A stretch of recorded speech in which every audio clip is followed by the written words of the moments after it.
I don't understand the attachment to the Olympics. I mean, I just don't understand attaching yourself to the physical prowess of other people because they're from the same country as you are. I don't even watch team sports anymore. Like, I watched the Yankees this year, and I was a fan again because they were in the World Series. But then they humiliated all of us, and they lost, so I won't watch them again until maybe next year if they're in the playoffs. And I say that, and guys are like, you're a bandwagon fan. Yes. Shouldn't you be a bandwagon fan? How has professional sports convinced people that you are somehow a deeper and more meaningful person if you tolerate a bad product? Like, if you went to the same restaurant every Sunday and got food poisoning, and someone's like, you want to go somewhere else? You wouldn't go, I gotta be loyal. I watch them when they win, and you tell guys that, and they're like, yeah, I was watching the Yankees when they were in last place. All right, well, you're a fucking idiot. What do you want me to tell you? You're a stupid asshole, and you're one of the reasons they were in last place, dummy. Because if no one showed up, they would have gotten better. But people like you would sit there like an idiot, and they're like, we don't have to fucking do anything. They're still coming. I did something. I helped the team. I took my baseball dollars, and I gave it to escorts. That's what I did. All right, Chris, bring him on, man. All right. Ladies and gentlemen, the one and only Jim Norton. Jim, how are you? Good. Watching myself is such a torment to watch myself. I'm trying to hook up my mic because I hear you guys coming through here, but I hear myself through the mic. So I'm fucking with this as I do it. But how are you? Good, man. Fantastic. Now, I'm going to say, though, I feel bad for you in a way, man. Why? Because last night I was watching you on Gutfeld. So you're hobnobbing with, the cream of the crop, the Gutfeld and comedians and Tyrus and all the Cat. And then you come on a show with two fat asses. One that is a burn victim and the other one's an amputee. So welcome to the show, man. Well, it's nice to finally be the hot guy somewhere. So I'm happy to be here. Well, Jim, there's a reason that we played that clip, and it's because you're coming to Cleveland, which if you just substituted out the word Yankees for Browns, it would fit equally with what we experience. This is a town of total losers. Everybody in this town just accepts the team. Oh, well, next year it'll be better, man. Yeah, it's weird when people put their, and I'm turning off my air vent so it doesn't make noise in the background. It's one of those things where people just associate themselves, but that's what politics are like too. Everybody associates themselves with a team and it's their identity, and I fucking hate it so much. And yes, I realize these glasses are awful. It's humiliating. These are $8 CVS glasses that I bought in Key West, Florida when I was bombing in front of half a room. So just so you know, I know how stupid I look. I don't want you to think I'm under the illusion that I look great. I don't. Well, we still make you look better, so it's fine. Yeah, that is a good point, yeah. But I mean... So how is Gutfeld? I mean, I hate to ask you about that, but I just literally watched you last night. And I watched that show, and I don't know what your political leanings are.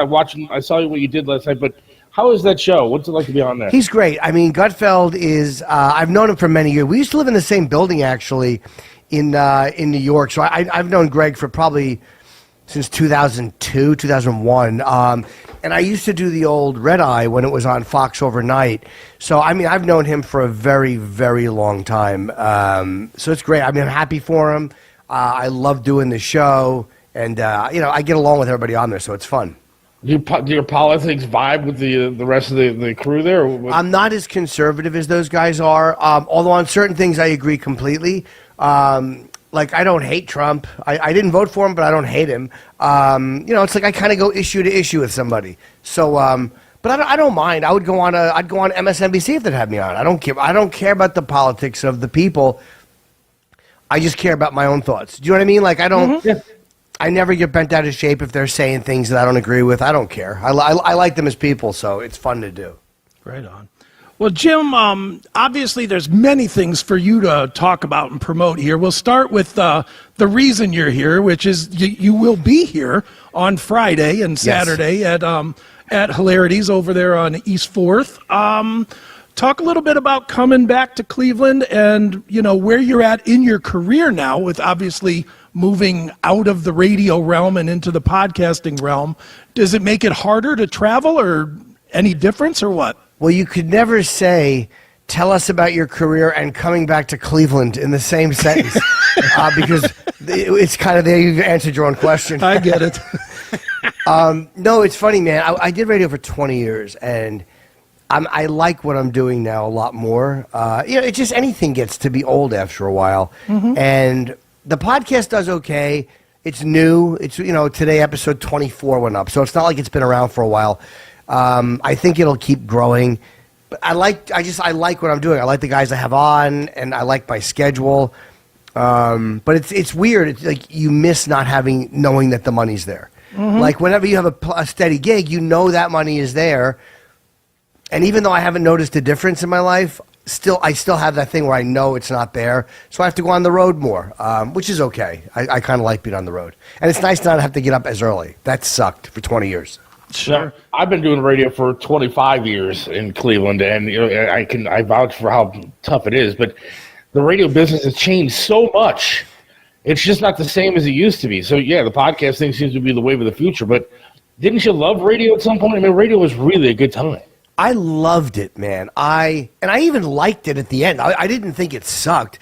I was just, the Opie and Anthony show, like, nothing I ever do will be funnier than that. Like, it was a decade of just the most vile, aggressive humor. So anything else will kind of be, hey, this is fun, but that was that. It's like if you're in The Godfather, your next movies are not going to be quite as exciting. That's how I feel with the Opie and Anthony show.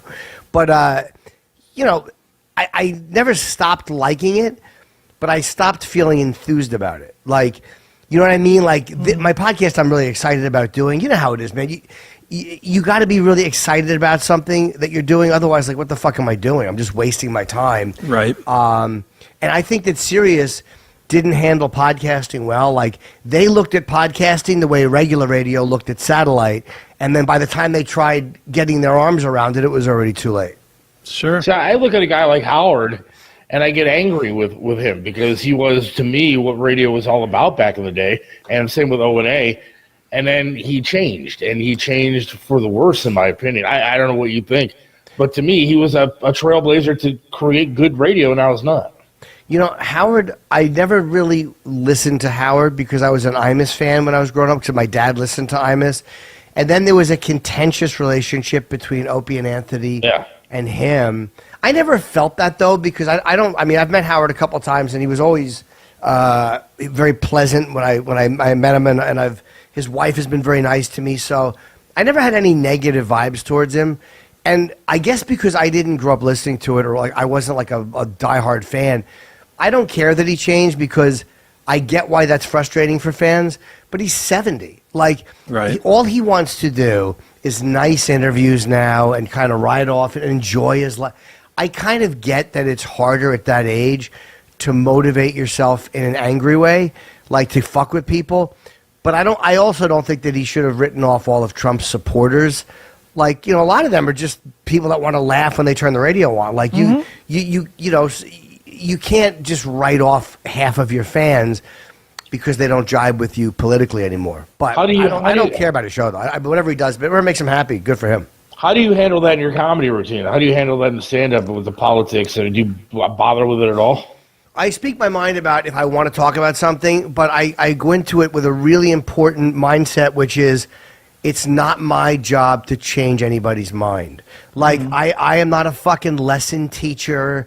I'm not out to go, this is how you have to feel about trans people. Like, I don't care how people feel about it.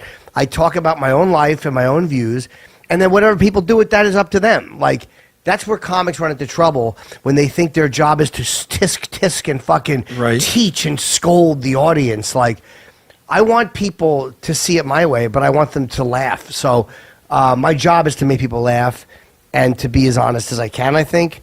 So, I don't get too involved with it. Like, I don't care about other people's opinions. Like, I have enough faith in my own thinking to be fine if people disagree with me.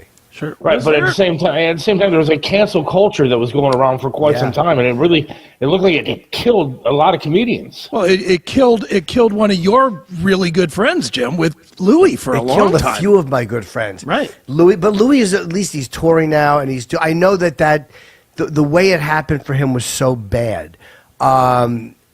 But the whole cancel culture was based in a lie anyway. The whole thing was just based in aggression and punishment masked as virtuous behavior. Twitter pile-ons are they're the new beatings in the street.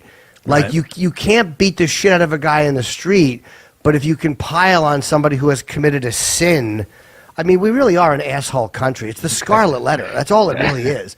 We think we're these fucking advanced, bright people, but we're the same as they were during the Inquisition. We just don't torture people anymore, but we kill you passive-aggressively and socially. Right. Jim, let me ask you about some of your acting that you've done. I know we're all over the map, Sure. but The question should be, Jim, why did you try that? no. First of all, whoever cast you as Father Callahan, that could be the most brilliant casting ever, taking you as far away from you, but not as far as you might think on, what was that, Power? Yeah. Power. It was such a bizarre one. That one I went in for. I'm like, they want me to read for a priest? And I was so not caring if I got it. I just kind of threw the audition away. Like I just did it. I was nervous. The guy had me sit down and we did it again. And we tried a couple things and I was so comfortable because I didn't care if I got it, because I didn't think it was in the realm of possibility that I would get it. It's like when you ask out a 10 and you never think she's going to say yes, you're almost relaxed because you're like, this fucking bitch is going to go out with me. So that's how I felt about Power. And plus almost all my scenes were with Joe Sikora, so that was more relaxing. He's a legit fucking great actor and a very nice guy. So I loved my experience there. And the first day on set, I showed up like 3 hours late because one of the ADs or the assistant producers had given me the wrong time. And I'm like, you told me to be here. And she's like, all right, could you just tell them that I gave you the right time? Like, she wanted me to take the fucking hit. She's like, I'll give you $100. I'm like, I don't want $100.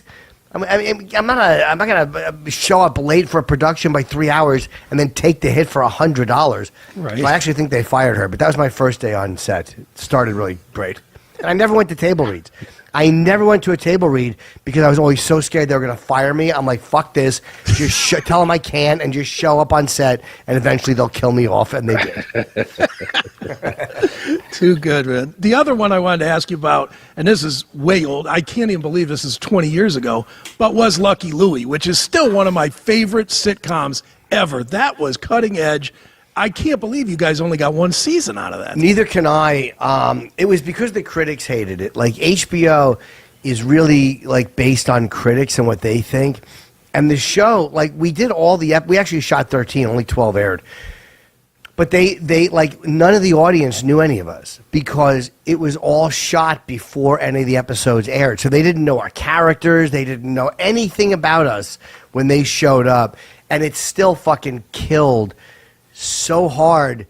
And I love that Louis would leave in jokes that only got like a small laugh. Right. And if we had to shoot a second take, he's like, hey man, you got anything else? You got anything different? Like, just to try a different one in front of an audience. So that's one of my favorite projects I ever did.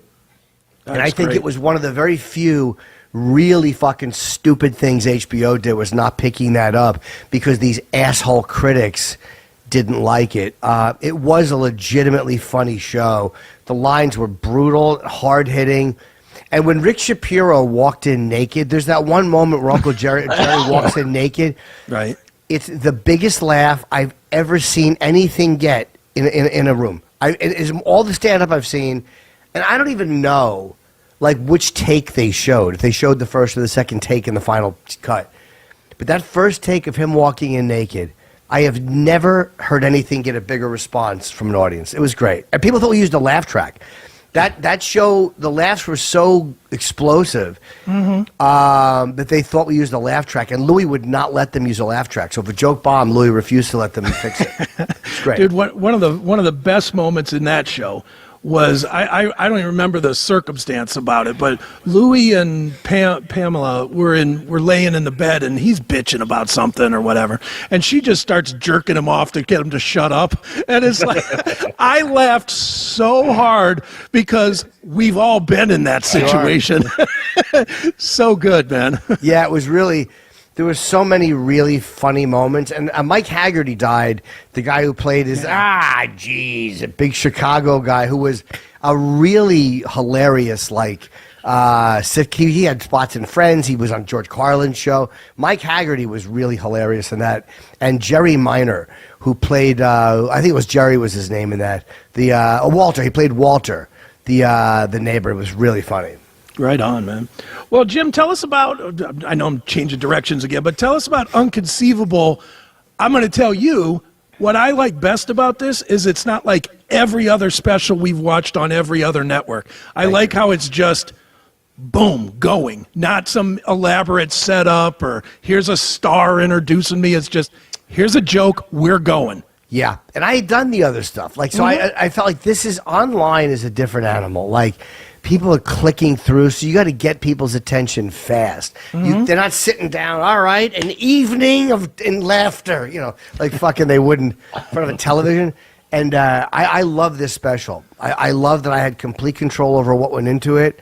We beep the word cunt at the end because on YouTube, that's the one word that can really sink you in the algorithm. And like wherever you do a special, you do have to. Whoa. We just dropped it because, again, I'm not going to shoot myself in the foot like an idiot. But I absolutely love doing it. And people's response has been really good. Like, I didn't think there'd be this many views. It's gotten like 200K in 5 days, which I'm not bragging. I'm shocked. And I'm shocked at how good the comments have been. I'm not deleting bad ones. They've just been really good. So I'm very relieved. And by the way, the stuff I'm doing on the road now is different. It's all new material. Okay. So people are not going to see the same shit. Well, when you do a podcast, do you worry about what you say? Do you worry about the online content? Because we have the same kind of problem here. You talk about something, next thing you know, YouTube gives you 5 listeners. I mean, it's tough to balance that.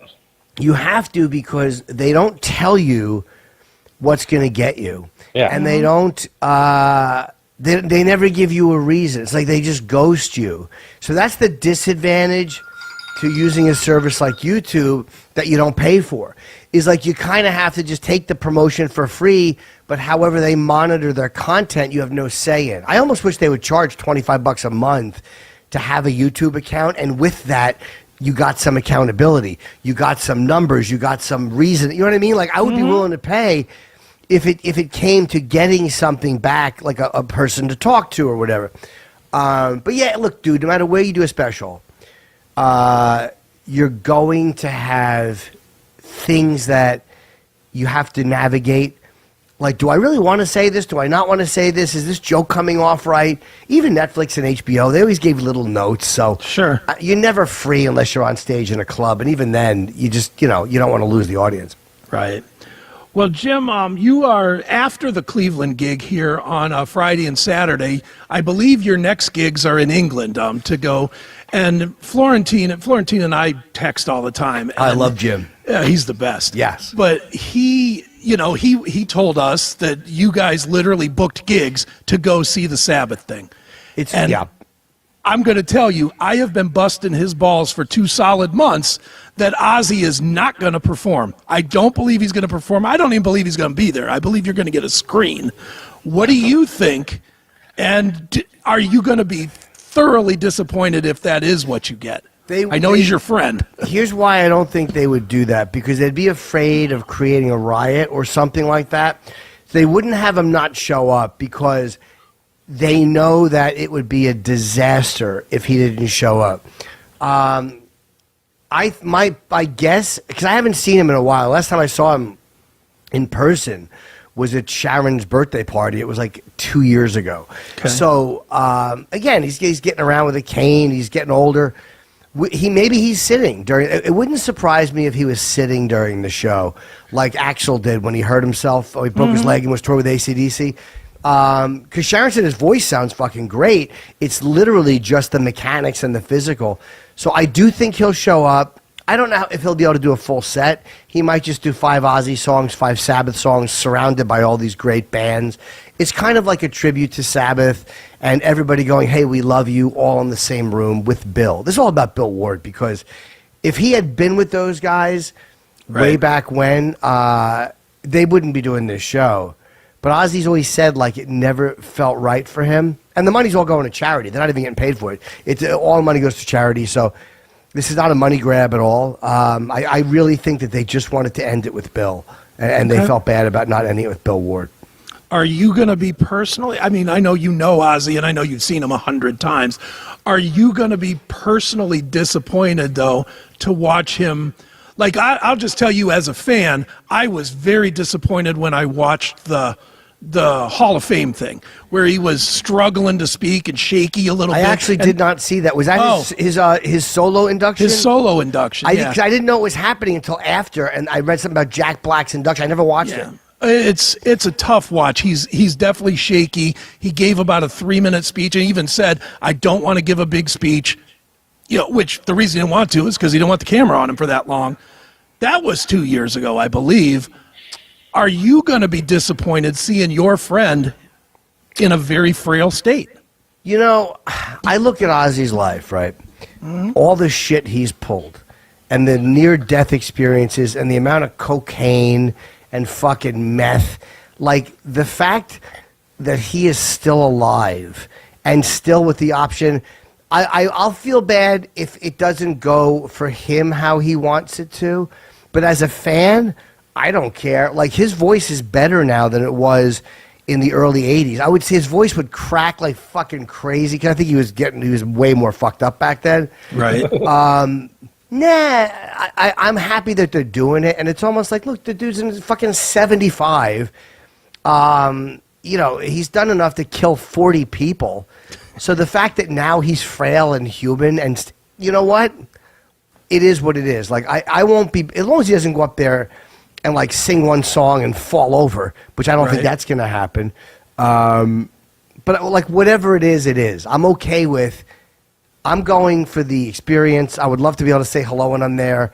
It's a love thing 'cause I love him and I love Black Sabbath. So like, whatever it is for those guys at age 75, it is. You know what I mean? Like, it's okay. I'm okay with it. Now, do you personally, when you travel overseas, do you change your set? Do you change your routines? I don't know. Like, I don't think I will. I don't have enough material to change it. I mean, I'm at about an hour now. I have a pretty nasty bit about the Queen of England and the royal family, which I plan on closing with. We'll see. But no, I don't change it. A reference maybe here and there to a product or something if you think it will help. But nah, I mean, I do what I do. Like, I don't change my material in the States if I'm in Kentucky or if I'm in, a southern state and I know they're all Gutfeld fans. Like, I don't care what they think about, like, my personal life or the things I talk about. Like, whatever, we'll deal with it. If they hate it, tough shit. So that's kind of how I feel about going overseas. I want to have great shows, but it's basically just to pay for the trip. Right. Sure. Jim, obviously, one of your two podcasts, Jim Norton Can't Save You, is fantastic. I love it. I was literally just watching today's episode an hour ago. Thank you. And, man, I never want to go to prison after listening to Ali Siddiq is great. Yeah, he's really prolific. But I'm curious for you, you're a really good interviewer, and I'm not just kissing your ass saying that. You are a really good interviewer. And I'm curious where you got that skill from, because you were always kind of the throw in the random question around O&A. You were never like the main guy. Maybe you were a little more a Jim and Sam, but you've turned into a really good interviewer the way you cut through bullshit and get to people's like real core. I think thank you. I would always ask questions during the interviews, things I wanted to know or things that that to me felt like interesting. And again, I'm sure I missed the mark sometimes. Buzz Aldrin snapped at me when I asked what I thought was a great question. So I guess that's just a matter of what would I want to talk about if I was them. Like, it's always the worst thing you can do as a person being interviewed is not give information or not talk or give shitty one-word answers. You know what I mean? Like if you guys asked a question, I was like, thanks.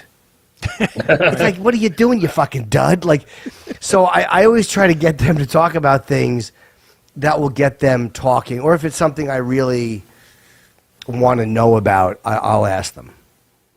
Okay. And then your other podcast, obviously, Sword Fight with your wife. Obviously, that shook shakes a lot of people just because Sure. she's transgender, and you don't shy from it. You never did.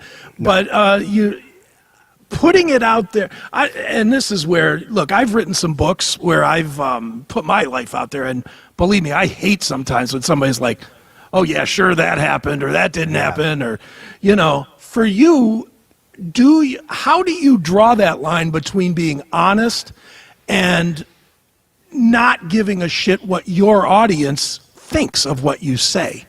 Well, with Sword Fight, the reason I did that was because while I had my radio contract, I was not allowed to do a podcast. Okay. So they did allow me to do Chip, and then in this last one, they would not let me do my own, but like, yeah, you could do something with your wife. So I wanted to just be doing a podcast. And with Nikki, it's like, look, I know what fans or even people who aren't fans are like. So I know what people are going to be saying. I don't give a shit what they're going to say. But what I wanted to do was just kind of put us out there as people, so we're kind of presenting ourselves as opposed to letting somebody else fill in all the blanks. Okay. Like they can hate our guts, fine. But at least there's video of she and I talking and interacting. She's not some special interest parody. She actually has a lot of common sense. And she talks about this stuff pretty centered. Like, she's a pretty smart and centered person. And you just never want other people. Like, they can call us faggots. That means nothing to me, the insults. Mm-hmm. But I don't want them telling or thinking that they can fill in the blanks. I would rather just put it out there and go, this is what we look like when we interact. You love it or you hate it. It's up to you. But this is what it really is. So once you put that there, people have no choice but to see it, and they can like it or hate it, but they can't lie about it because you've given it to them. You know what I mean? Mm-hmm. That was a big part of the motive. Well, one, don't take offense, but she's hot. But thank you. Two, I mean, do you run into that with people? Do you run into like fans that are like, what the fuck, and do they give you shit or what, or no? Not in person. You know how the internet is. Almost nobody ever does it in person. But no, the questions I get at meet and greets is people will a lot of times ask, is she with you? Like, a lot of people want to meet her because she is funny, and she is very blunt and kind of Aspergery and just says shit that like, and I think people like that, and they like our dynamic. We haven't done an episode in a while. We'll pick it up eventually. But I've been concentrating on this and doing road dates, so I haven't been dealing with Sword Fight at all. But yeah, people are fine in person, and the hate I get online, that's your husband, like, I never care. Like, right. They say whatever the fuck they want. Like, again, I understand that so much of it is, some people just hate trans people. Some people just don't like me, or they don't like her. And then so many other people are reacting to what has become a political issue. So it's almost like if you talk about it at all, no one wants to talk about it as people. It's like this fucking political thing. And again, it's identity politics. So people are like, my side feels this way. And I don't care about what they think. Like, again, my job is not to change their mind. Sure. I can only put it out there, and then they'll make whatever judgment they want to make. What is her tolerance level versus yours? I mean, you've obviously had, a whole career to make yourself thick-skinned. What is her tolerance level versus yours? It gets to her once in a while, but honestly, she so doesn't give a fuck. Like, she'll be like, who fucking care? I don't care. She doesn't give a shit, like, which is great. But that's the same thing that enables me to talk about her in the act, and she's okay with it. Like, I couldn't have married a fragile person, right, who was like, I think I say that even in the thing, but I couldn't have married someone who was like, oh God, don't talk about, oh God, they said, like, we would be dead in the water very quickly. Right. But, I don't, people can say whatever the fuck they want. Most of the ones criticizing, they keep their own lives very private. Most people, 85 to 90% of them, do it from the safety of privacy from their home.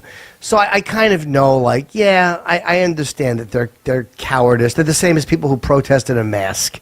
It's like, you don't believe in it that strongly. You say it for real. Right. Go ahead, Seth.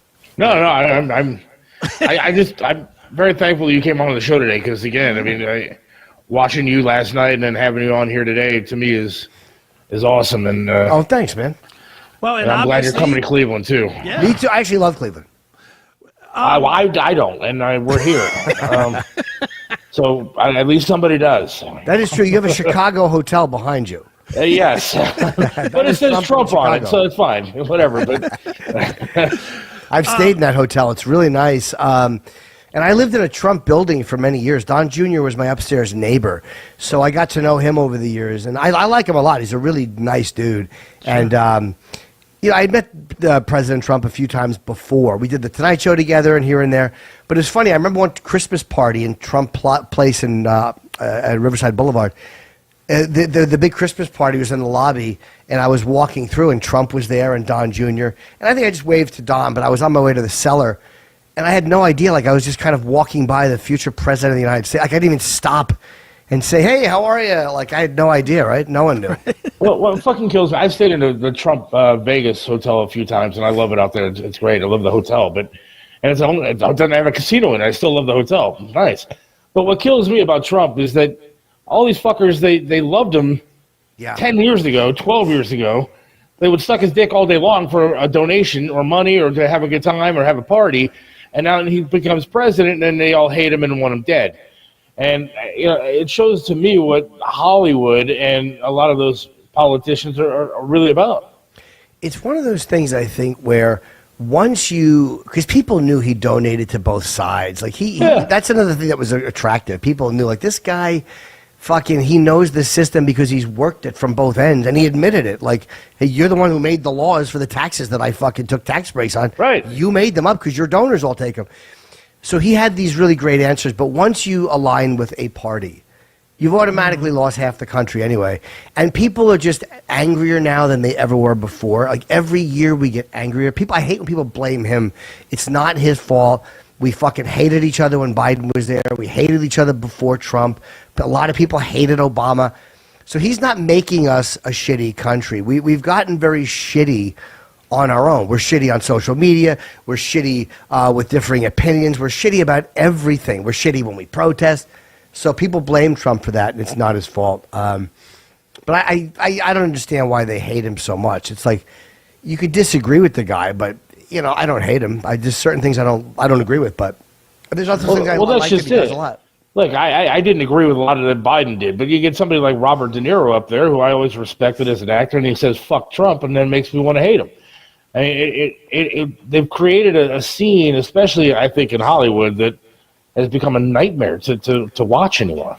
Well, they're also Hollywood. They're all performative. I mean, that's what they do, and I find that, like, I try not to get mad at people's politics, but I also try not to like somebody just because they agree. Right. Like, that's the trap we fall into, is we always like people who agree with us.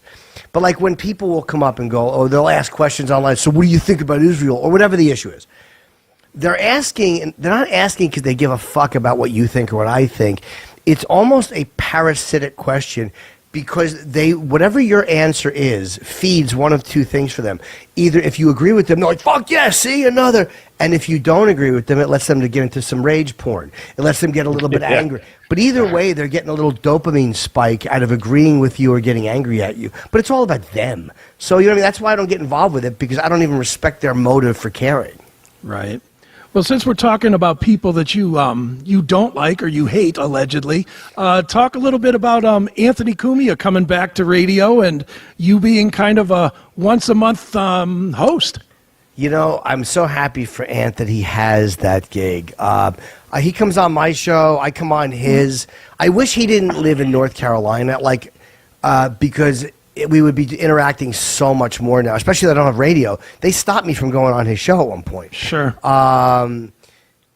So now I'm totally free, and he's totally free, but he's got that radio gig. So I'm very happy for him. It's what he wants to be doing. I don't think they want me on more than once a month. They don't want an Ant and Jimmy show. They want Ant some more political vibe, which is fine. I don't want to do a political show.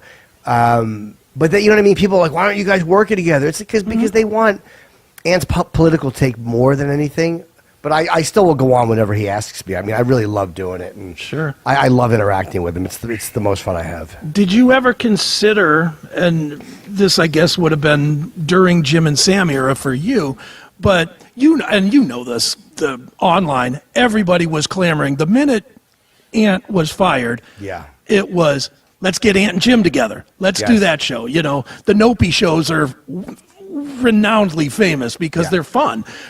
Did you ever consider doing that even after you left Sirius just recently?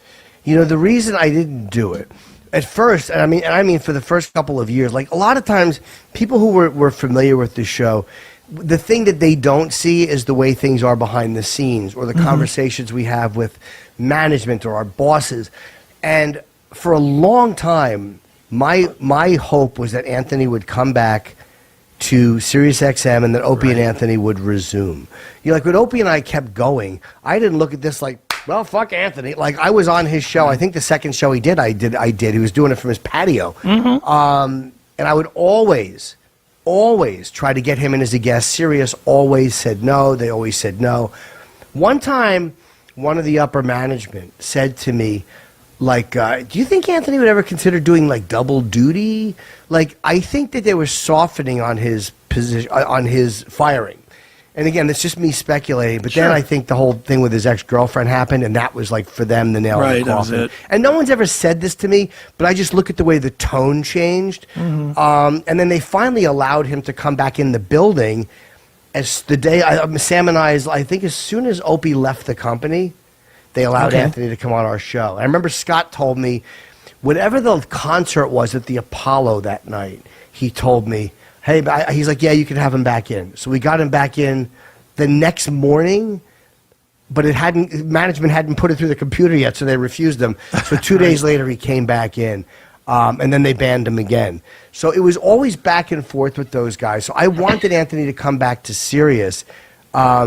And it's also, look, Sirius paid me pretty well. It was my job. Like, leaving a job is not easy when you have a mortgage, and I was paying, again, my manager, my agent.